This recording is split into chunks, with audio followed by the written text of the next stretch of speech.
We've got 2 million people on the mental health waiting list. Investment in mental health is completely disproportionate to the scale of the crisis. There just aren't enough psychiatrists, there's not enough money. In many areas, a suicide attempt is not sufficient to get you accepted for CAMS treatment. If somebody asks me, have you done something? My answer is not no. In my head, it's not yet. Can you scuba dive? I don't say no. I go, I haven't scuba dived, but I'm not scared of being underwater. I'm a really good swimmer. So no, I haven't, but there was no reason why I can't. I went into corporate law office. CEO called me in and said, we need you to caretake marketing. I said, don't know anything about marketing. He said, Stevie, marketing is common sense. You're common, so you're halfway there. No, well, come on. No, come on. Welcome to Driven Women by Cash and Rocket, where exceptional women break barriers and share their journeys. Right, are you ready? Ever ready. Thank you. Ladies and gentlemen, may I introduce you to Stevie Spring, who is it's like one of these most powerful women. I actually, first time I met her was in a spinning class. Yes. Years ago.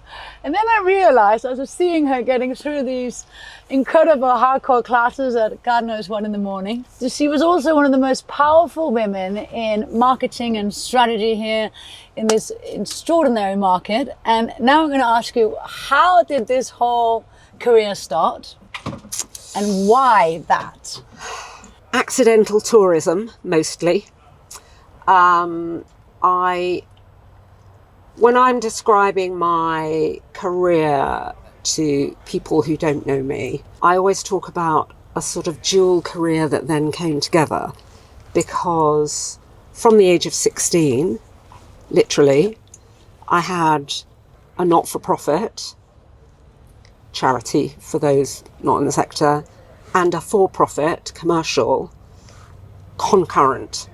So when people at the age of 16? At the age of 16, I was a junior trustee of a charity that I was teaching sport at a school called Florence Trelaws, and I got invited to be a junior trustee of an organisation called FAB, which was physically handicapped and able-bodied. Doesn't exist anymore. And since then, without a break, I have done a board of a not-for-profit for the last 30-ish years, chairing national charities alongside my commercial career. My commercial career started as a sort of wannabe lawyer. Why wannabe lawyer? Well, I loved theatrics. I was good at Latin. I won the All England Latin recitation contest in that's very impressive. 1973. Less impressive. And I decided that Rumpole of the Bailey was for me, so I went off to do law. I went off to do law at a radical university where we did practical. And then my stepfather died, but more importantly, my mother had a breakdown just before my finals. And I went to work instead of going to do part twos. And I went into a corporate law office where I survived for about 3 months before they fired the marketing director. And the CEO called me in and said, we need you to caretake marketing. And very famously, I said, don't know anything about marketing. And he said, Stevie, marketing is common sense. You're common, so you're halfway there. No, well, come on. No, come on. So, wait. yeah, What? True. So I went temporarily into marketing, and 3-4 years later I was still there and I'd done well. And because I think as a lawyer you're trained to both analyse vast quantities of data and information, but also how to present an argument, how to be an advocate for a person. And that's the same as being an advocate for a product or a service. And I went from there into advertising agencies, had a long time, no, that's a lie. went to the launch of TVAM. So I did television for 2 years, a year before we went on air, which was fantastic, a year after we went on air, which was horrific. Why? Because we had 0 rating. You probably don't remember the launch of TVAM was breakfast television, 1982. First time there was a breakfast license. The BBC launched first, so the commercial arm was behind. The ratings were 0, hemorrhaging money, Right. absolute nightmare. Famous Five, Aikens came in, loads of stories around that. We could fill a whole podcast with TVAM stories. And then I went into advertising and stayed there for 16, 17 years, rose up through the ranks, ended up as managing director of a top 5 global agency, and then flipped into what I term a proper commercial role. Why was the other one not? Well, because there wasn't a big capital budget. You Right. basically it was like a service industry. You had people and creatives to manage. And then I went to a company that was about managing infrastructure, big capital projects. They bought what is now Live Nation. So then, Massive. back of house. Yeah. And then I went from there to run a public company, which was a very different aspect as well. You're one of the few women running a PLC, and How was that?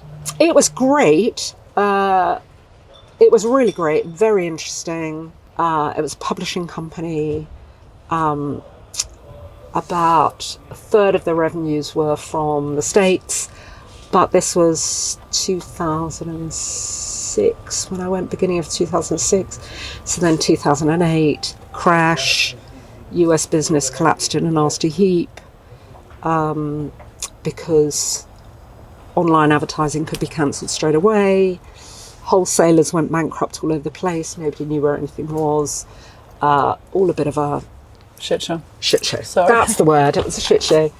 And then I left there to try and take it private. That didn't work. And then I went inverted commas portfolio. Right. And I started to do lots of different and interesting things, which led to a portfolio of chairmanships, which is what I do now. And so what is it like to work in a public company versus being, in a private? What are there are some interesting elements to it, or is it all... Huge difference. And one Yeah. of the things that I talk about quite frequently to young people, and I'm a visiting professor at Manchester Met Business School. One of the things I talk about to students is different ownership models and the different cultures Right. that come from that. Because one of the, I'm infinitely curious. And through my career, I've been, the answer is yes, let me try something new. Yeah.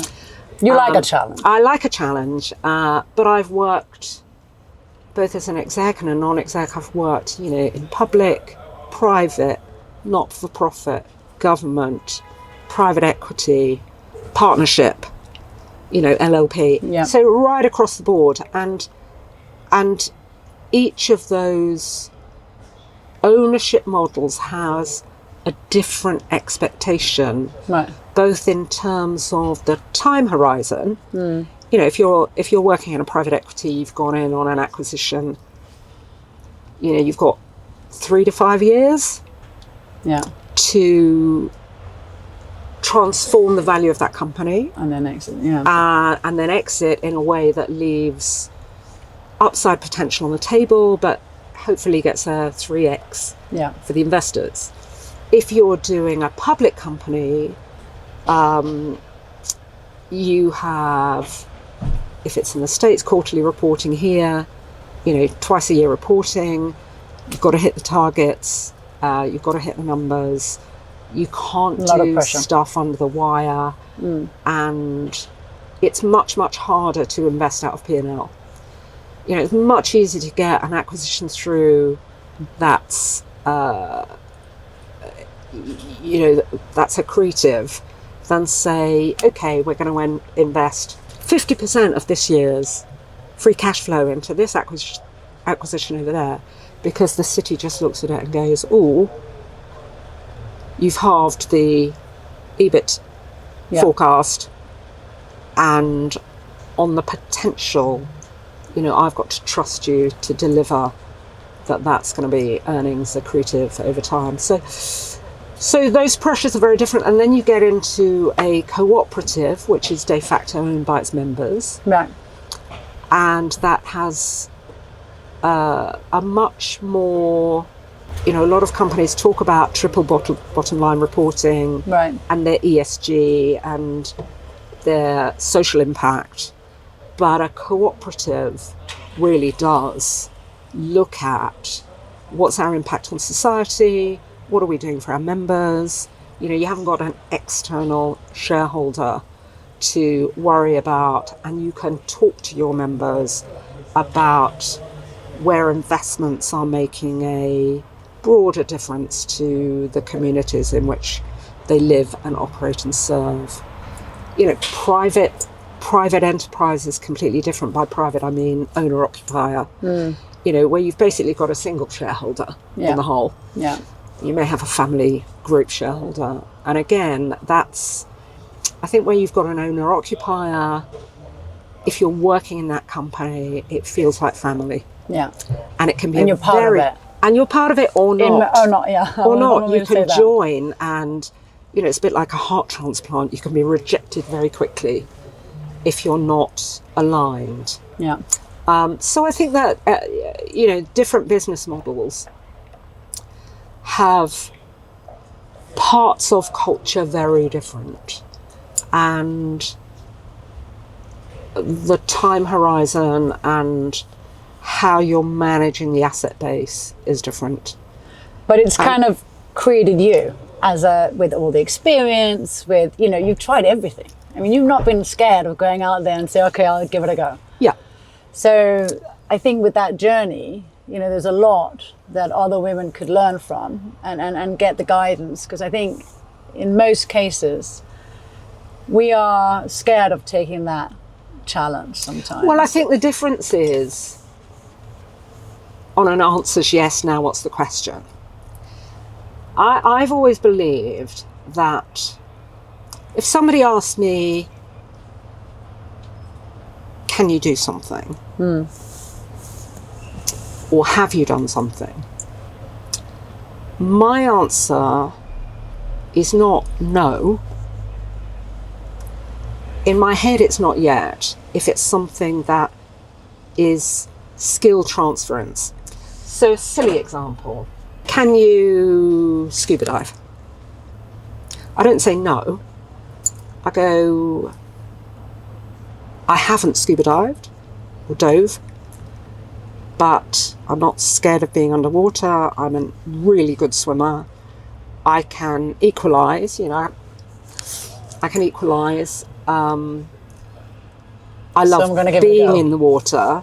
So, no, I haven't, but there is no reason why I can't. So if I think about when I went to run a public company, Future, the things that they were inherently looking for were, have you run a PLC before? Have you managed an American business? And I'd always been answerable to Americans, not them answering to me. Have you worked in publishing? And I was like, no. But, I understand how to get the best out of people. I've worked in the media. I've managed creative people. I understand passion projects. I've worked internationally. And there's a big problem to be solved, and I'm not scared of grasping it. So lean in. And I think that may have been a classic case of, not the glass ceiling, but the glass cliff. We're in trouble. We've tried everything else. Let's try a woman. Yeah. And this is back in 2006. So, yeah, I think there was a degree of that going on, to be honest. And what shaped you to be like this hardcore, just saying, okay, there's a solution, I think that whoever you talk to, you go back to the accident of birth, don't you? And we have no control over that. You know, we happen to have been born in a time, I happen to have been born, you know, into a country that wasn't at war, free education, at a time when free healthcare, there was near enough full employment for graduates, managed to buy a house, get on all of that lucky stuff. Yeah. But if I go back still further, I'm a product of a single parent family. Right.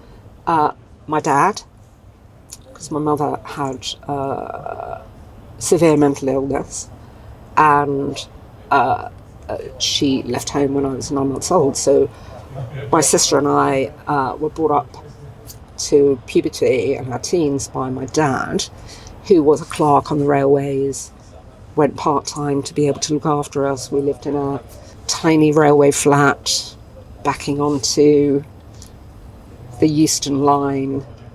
We had no money, but we had lots of time, and we had free passes. So I had a really interesting childhood, because we could go anywhere on the train for nothing and go and see any exhibition, any art gallery, you know, anything that was free. We would take sandwiches on the train, we would get library books out, we would read our library books on the way to wherever we were going, we would go and see whatever it was, we'd spend the journey home talking about it. So we were forced to have that cultural interest, and that's a great and thing. then on, I suppose we must have been about 7, my sister must have been 8 or 9. I remember this so clearly. My sister wanted a bicycle, and my dad sat us down and said, look, can't remember the numbers now, but you know, we get £4 a week as wages, and you know, we pay £2 rent, we pay and there's this much left for stuff that I would now determine as discretionary, and if Sandy has a bike, which is just for her, we won't be able to go on holiday to Butlins, as it was. And if we go to Butlins, all 3 of us benefit, and if Sandy has a bike, only she benefits. And we had a vote, and we all voted to go on holiday. And that turned into a weekly meeting, proper weekly meeting, where we would talk about what we were going to spend our money on. It had a proper agenda. My dad was the chairman. I was the treasurer because I was really good at maths. My sister was the secretary. The dog was the committee. As I say, we had an agenda. My dad would do the minutes, which taught me a big lesson. He who writes the minutes controls the outcome of the meeting. Yeah. And then after, and we would, you know, he treated us like grown-ups so that we could co-create how we were living. And then after, it must have been a year or so, maybe 2, he would put on an AOB. And under AOB, we would have just a short, like 10-minute discussion on what I would now describe as elements of social justice.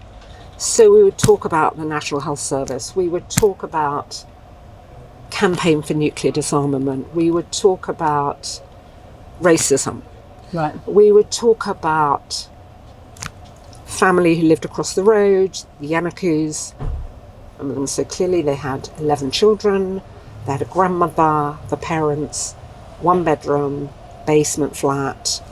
You know, we talked about fairness, we talked about the accident of birth, you know, all of that stuff, which, you know, when I talk to people about that, they go, oh my God, that's extraordinary. But I think if you trust children, they have an enormous capacity for relativity and understanding. And I remember I was chairman of Children in Need for the BBC for a decade. And I used to go into schools, primary schools, around children who need appeal time. And I'd tip up with Pudsey and somebody famous and whatever, and talk to the kids about deprivation, Right. UK deprivation, which of course is relative. It's not, I'm living in a mud hut and Yeah. I have literally nothing, but my relative deprivation is massive. The inequality is massive. Kids got it. And they understood deprivation can be physical, it can be geographic, it can be, illness, it can be a parent in prison, all different types of disadvantage. Yeah. And how they might help and what their comparative advantage felt like. And I think that's why, every year, almost regardless of what was going on in the outside world, the great British public put their hand in their pocket and gave vast sums of money to help children because they're but for the grace of God. Yeah. And so I think that, so And coming you're back... very much still involved with that. No, I have, very much involved. I have been mentor to the CEO since I left. Yeah. But I've been chairman of 4 large charities. I left Children in Need to Do Mind, Right. a mental health charity, Yeah. which I've done for the last 8 years. I did... Give us a little bit on Mind. Given after the lockdown, we saw the numbers repeatedly horrific, especially with the youth. My daughter went to university, they got locked in. There Awful. was a lot of suicides, depressions to the extreme, much more actually than I don't think we realised what they went through. No. And they're still... One of the things that we're doing at the moment at Mind is giving evidence to the COVID inquiry. Yeah. Because the COVID inquiry initially completely ignored the mental health crisis that came out of. And they're not dealing with it at all. No, absolutely not. I agree. Absolutely not. And it's not just... So how are you doing that? How are you showing that? I mean, how is it possible to go to the government and say, this is the numbers? So the government is well aware of the numbers. We've got 2 million people on the mental health waiting list that are excluded from the NHS waiting lists that are published. So the Excluded? Yeah, the NHS waiting lists are physical only, so they exclude people waiting for mental health services or mental health diagnoses. The investment in mental health is completely disproportionate to the scale of the crisis. The crisis in CAMS, children and adolescent mental health services, is horrific. There just aren't enough psychiatrists to support. There's not enough money to support. And the I don't understand. The barrier, the hurdle that you have to get over to get accepted for CAMS treatment, in many areas, a suicide attempt is not sufficient to get you accepted for CAMS treatment. So there's a bit of postcode lottery going on as far as services are concerned. And when I look at what Mind does, we have 100 local minds that do direct services, do counselling, do services that directly interact with people who need help. And centrally we don't take any government money centrally, so we can lobby. We do a lot of research into the pattern of mental health, so the big mental health report every year, which says, stigma at the more common end, depression, anxiety, has abated, but stigma at the more extreme end of severe and enduring mental health has really rolled back, partly because of the way that media has been covering it. So we do lots of information, lots of lobbying. We also run 3 helplines, and we run a retail network of nearly 200 shops, which both raise money and are a, pardon the pun, shop window on some of the work that we do. But we have got better, all of us. You know, you don't bat an eyelid by saying, you know, my daughter was at university through lockdown and her mental health really suffered. You know, you can say that, not bat an eyelid, and know that that's judgment free. You might still feel quite different to say she suffers from psychosis, she lives with bipolar disorder, she lives with schizophrenia, her behaviours are erratic, you know, she's been sectioned 4 times. There is still a stigma around. And part of the work that we have to do is not just help people get well and stay well. It's how do you help people live well with a diagnosis. And part of that is people like us talking about it. Because when we talk about and mental give them health, the awareness. And it's being the ambassador in the room when either a beneficiary, somebody with lived experience, somebody who needs a voice isn't there. And, you know, that's part of what we do. And developing the programs. And how do you then fundraise? How does the fundraising work for Mind? Much the same as every other, I was going to say customer facing, I mean community and civilian facing. So we do mass partition. National. It's the whole of... we do. So on a base level, our supporters are normally motivated by direct experience of mental ill health. Maybe they've lost somebody to suicide, maybe they're struggling with their own mental health, maybe they're struggling with somebody they're caring for, and, you know, fundraising in all the ways that you would think of. So last week we were celebrating the Hull boy who ran from Land's End to John O'Grady's youngest member to ever do that, raised £200,000 versus Incredible. I've had a bake sale and I've raised £20, whatever. So we do all of that, normal fundraising stuff, and then on another level we obviously deal with funds and foundations who fund very specific elements of our work. Our local minds do direct delivery for health boards, healthcare trusts. So they'll direct deliver something like apps. They, 6 normally online counselling sessions for people in crisis. We have corporate partners. Some of our big corporate partners, I know people like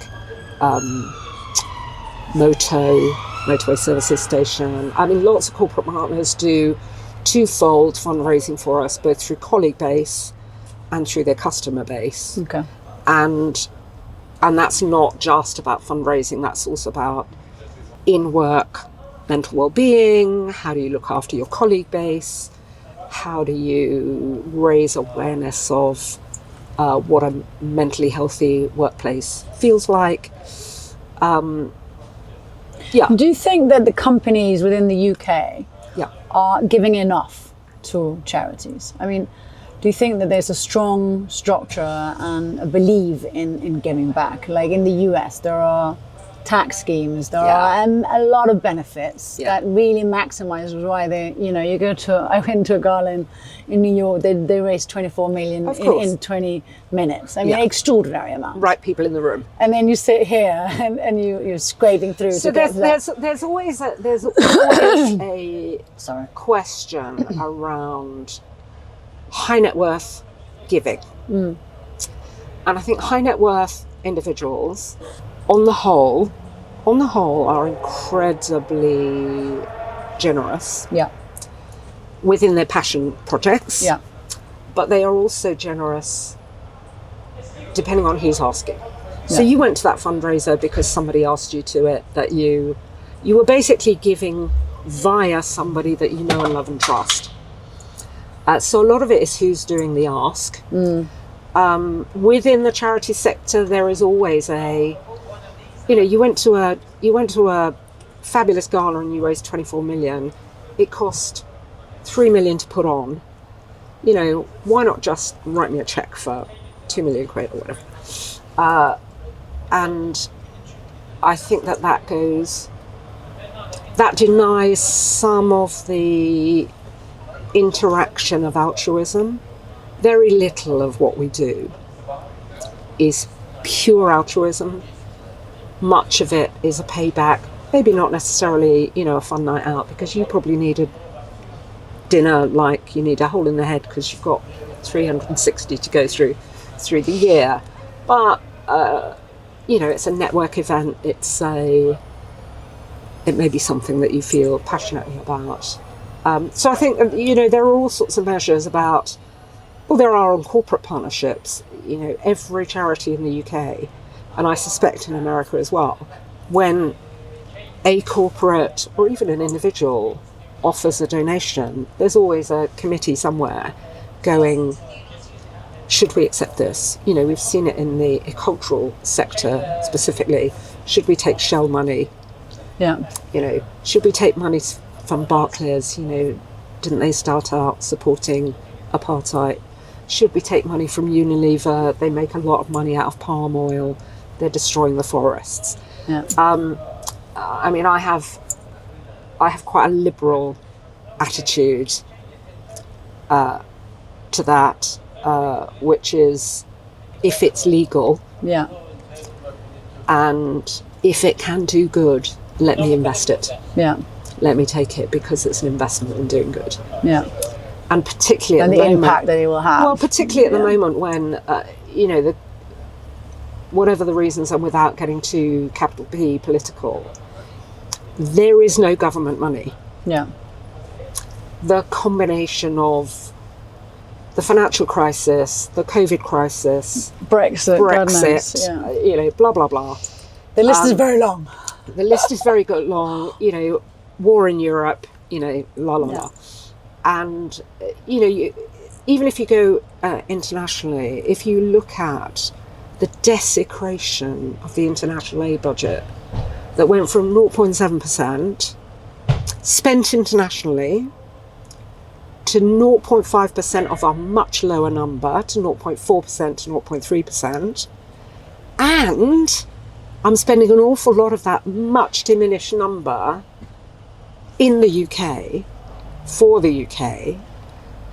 Our ability to make a difference internationally, because international aid is supposed to be the alleviation of poverty, it's been desecrated. Add that to, America stopping support. Yeah.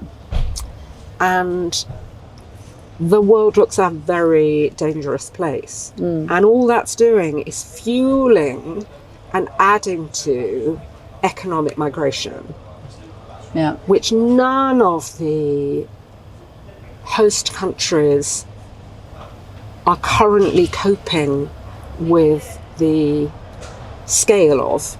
Not just in all of the northern European countries, southern the European countries in particular, Australia, America, wherever. Economic migration for really good reasons. If I were there, if you were there, come back to the accident of birth. You weren't born in Somalia or Syria or Afghanistan. Yeah. I would be wanting to get my family out. Yeah. I would be wanting to go somewhere safe. I would be wanting to go somewhere where if I worked hard, I could build a life for my family. So, anyway, we digress, but all of the pressures on resource allocation, I fear that those most in need are where we are squeezing it. Yeah. And my sense of social justice and my sense of equity is challenged because that resource allocation is being challenged. Yeah, and there's so much work to be done and so many to help. So how do you choose who to help? Well, exactly. You know, there are 100,000 charities just in the UK. Yeah. But what if they were to work more together? Oh, yes. And I'm all for partnership working. Yeah, I think I'm all really, for scale. yeah. I'm all for... I think there's so many ways that we could make more that efficient. Yeah, absolutely. Yeah. Sitting, investing into the same thing doesn't make sense to me. No, and of course, most people from the outside feel like that. Yeah. I think it's because, well, take away lots of the, you know, registered charities are, you know, things like schools or universities that most consumers wouldn't think of as charities. Unless they got a letter they from should the be alumni, structured and learn, slightly differently. But if you go into what the man on the top of the Clapham omnibus would think of as a charity, many, in fact, not all of those charities start as a passion project. I have been directly affected. True. I am going to set up, you know, my best friend took his own life. I'm going to set up a charity in his memory to fund, and it's very narrow and deep, you know, suicide prevention for cricketers who have just, you know, I'm thinking of Thorpe, who have really struggled with the transition from professional out. You know, it's very narrow and deep, and they have all of the passion that goes with caring personally and deeply. But it's at what stage do you merge that in? If you think of some of the classics like Esther Ranson setting up Childline, you know, that was a passion project. It was driven. I'm using that as an example of something that grew to scale, but it made so much sense to merge it into the NSPCC. You know, the breast cancer charities that have merged, Age Concern and Age UK merging, or Age Concern and Healthy Aged merging into Age UK. So it does happen, but a lot of people, as in life, concentrate on the differences rather than the similarities. You know, oh, well, you're generic mental health and we're a schizophrenia charity. You know, we're the Samaritans, so, you know, we do this, that and the other. Oh, we're young minds, we only concentrate on this. So I think but surely there's so many synergies and so many of course. that, but I think that, you know, people, if you work in an international business, a lot of people spend their time shining a light on the differences rather than looking at where the points of commonality are, looking where you can share back office, looking where the synergy savings are. And there's much more to be done. Yeah, there is much more to be done. Yeah. But what we don't want to do is lose that founder passion. Yeah. But you could still carry that on. You could still, you know. Well, of course there are ways to do it. But we've got to find a strategy. No, there are enough people. Yeah, there must be a way who are focused on, but I think that we need to be sensitive to people's narrow and deep causes and find a way to, probably in a federated structure, accommodate that. Yeah. So you also won, or you were awarded an award, a CBE. I was. Commander Spring. Very, very impressive. What was that like? Was it a surprise, or had you got a few? No, it genuinely was a surprise. Okay. And, you know, a lot of people are very blasé about the honours system. And there are large elements of it that, you know, are hard to justify. You know, some of the political appointments, some of the paybacks, whatever. But the vast majority of them are incredibly special. And for me it was, you know, the day that I went to the palace, I had my late sister, I had my partner, my father had died, but I took his sister in loco parentis, who at the time I think was 98. Oh, wow. And she got up at 5:30 in the morning, you know, to do the day and the party. She left the party at 6 o'clock at night. You know, amazing. The palace were wonderful. It was a very, very, very special occasion. I had Billy Connolly getting his award on the same day, and Dame Steve, oh God, I've forgotten her surname already. She recently died. Amazing woman. You know, the people in the anteroom were really interesting. I had a great chat with William, gave me my award, so that was great. And then we had a really lovely lunch after it. So all it was great. that gets the award, they have the lunch afterwards. Well, no, that's a private celebration. Oh, okay. That's Okay, a private okay. celebration. Okay. But it really felt special. It really did feel special. As much for The recognition of your work. it was much the sort of family pride. Right. You know, my family were all bursting with pride because you go, this little girl from a railway flat that didn't have a toilet or a bathroom in Camden town, you know, is suddenly recognised by the establishment. Yeah, it was extraordinary. It felt like, yeah, it was special. And as I say, a lot of people are very dismissive of, you know, oh, it was nothing much. But I really enjoyed it, and I felt that it was joyous. Yeah. It was joyous. Yeah. I would be super proud of you. I Yeah. think it's extraordinary. It was. Those kind of awards. I mean, they And are. my partner is Australian, and of course all her family who don't understand the system just go, oh my God, Commander Spring. You know, and look, you know, it was, you know, or you go to the, when I was at the British Council, I got invited to the Queen's, you know, like Christmas drinks party. Did you go? Oh, of course. What was that like? Yeah, fun. You know, lots of people in national costume, white tie. It was great. Amazing. But things like that, you know, give a lot of other people pleasure as well, vicarious pleasure. yeah. Yeah, so I don't But take it for also, granted. it's part of your book when you're writing the different chapters Yeah. of things that you know get to get Yeah. access to. So I don't pretend that it wasn't, you know, a really lovely day. Yeah. And I still have the suit that I had made for it, the dress and jacket that I had made for it. It's still my go-to, inverted commas, royal outfit. So, you know, I wore it for... So has it been out a few times? It has been out a few times. I wore it to open the new British Council offices with, as was then Prince Charles, and yeah, it's still a special occasion outfit. Amazing. We need a photo of that Yeah, so we can kind okay. of show that to everyone.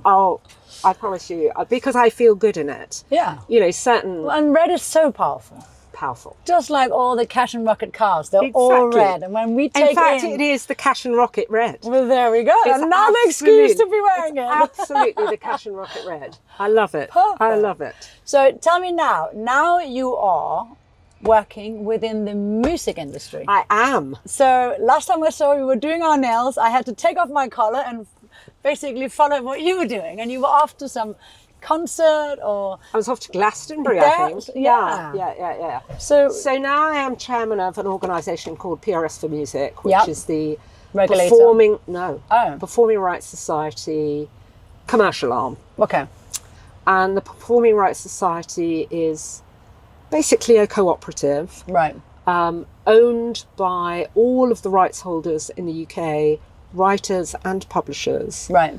of music and songs, lyricists. They entrust those rights to us Right.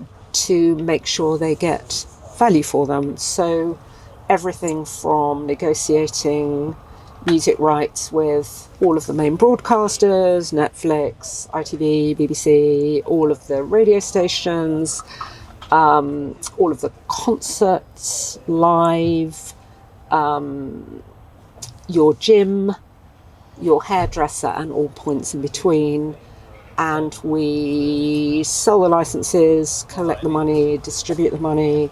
Wow. One of my favourite facts is that we process 3 times as many transactions a year as Visa worldwide. Wow. Okay. But so how do you capture all of this? I mean, well, it's a metadata business. Yeah. It's a tech business. It's a creative business, and it's a membership organisation. But it's a billion turnover serious business. So, but so the all the things I love. The artists pay to be part of it. The artists own. No, they don't. The writers, the composers, and the publishers co-own. So we've got 180,000 members. Right. Obviously at different, voting levels depending on scale, and they vote a members' council who oversee, if you like, the vision and values of the membership. Right. And we have a board, which I chair, of the commercial arm of the organisation, to make sure that we are getting value for the artists, the creators. Yeah. Okay. Yeah.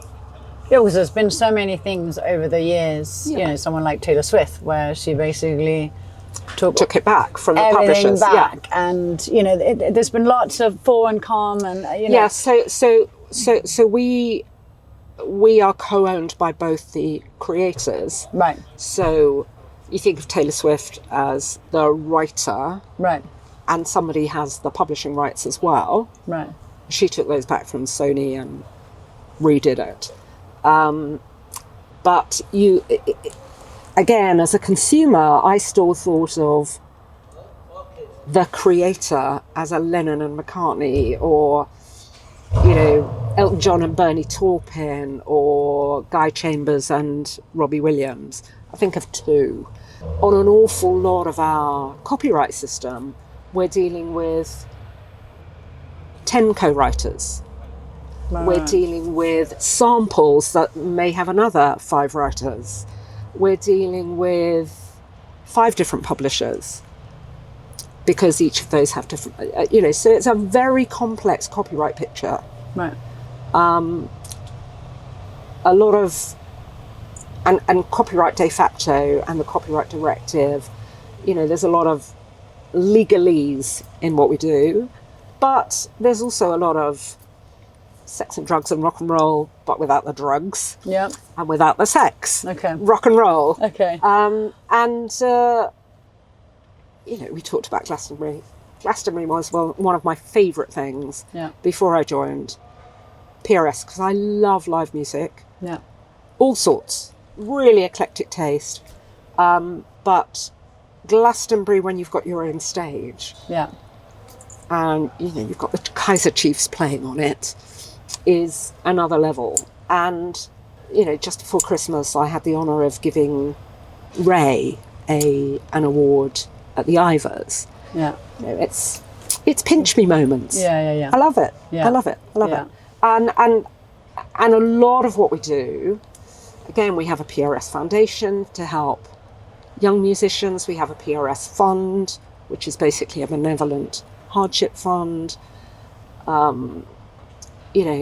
lot of the Mercury Prize winners, a lot of the Brit winners were recipients of a PRS Foundation grant to help them at the beginning of their journey. So we do an awful lot of work to help young creators. And really that's a help them with the wonderful journey. part of my job. Yeah. I love it. Oh, amazing. I mean, my friends say to me, but Stevie, you always say that your last job or your current job is your favourite job. And I think that's because I am But you obviously love very much what you do. I do. So, I do. it's not, always the case. And we are, we are incredibly lucky in our journeys to be able to look back and go, oh my God, I'm really happy with where I am. And, we've all had ups and downs, but, you have to go through those to get where you are. And if you're content where you are, then you wouldn't change anything. Yeah. And whenever people talk about driving the change in so many different industries. Yeah, but also when people, I always say I'm incredible. I do believe that I'm incredibly lucky, touch wood, the odd broken back and horse riding accident apart, I've been incredibly healthy. I've had high energy levels. I've been given opportunities. But, when I talk to young people in particular, I always talk about, luck, of course, is the opportunity, but it's preparation meeting that opportunity. So you have to be prepared. Yeah. And you have to put in the work. Yeah. To be able to take that opportunity when it comes, and to be in a mind frame and a resilience that says the answer's yes. Now, what's the question? Yeah. No, absolutely. You have to be able to lean in. So, you're in charge of half of that equation. So did you hear that, everyone? These are the advice to be listened to, someone that has been doing extremely well in this industry and taking a lot of challenges on. So I want to thank you so much for coming here today. Oh, in the back of this gorgeous taxi at the Peninsula I love London. this taxi. I want to take it home with me. I know. I want to take it on the rally and just be, You would have to repaint it red. I know. Well, we keep the red outside and just keep it all I think it's stylish fantastic. in here. And thank you so much for having me. No, it was I've super really interesting. enjoyed our chat. Thank you so much. Thank you.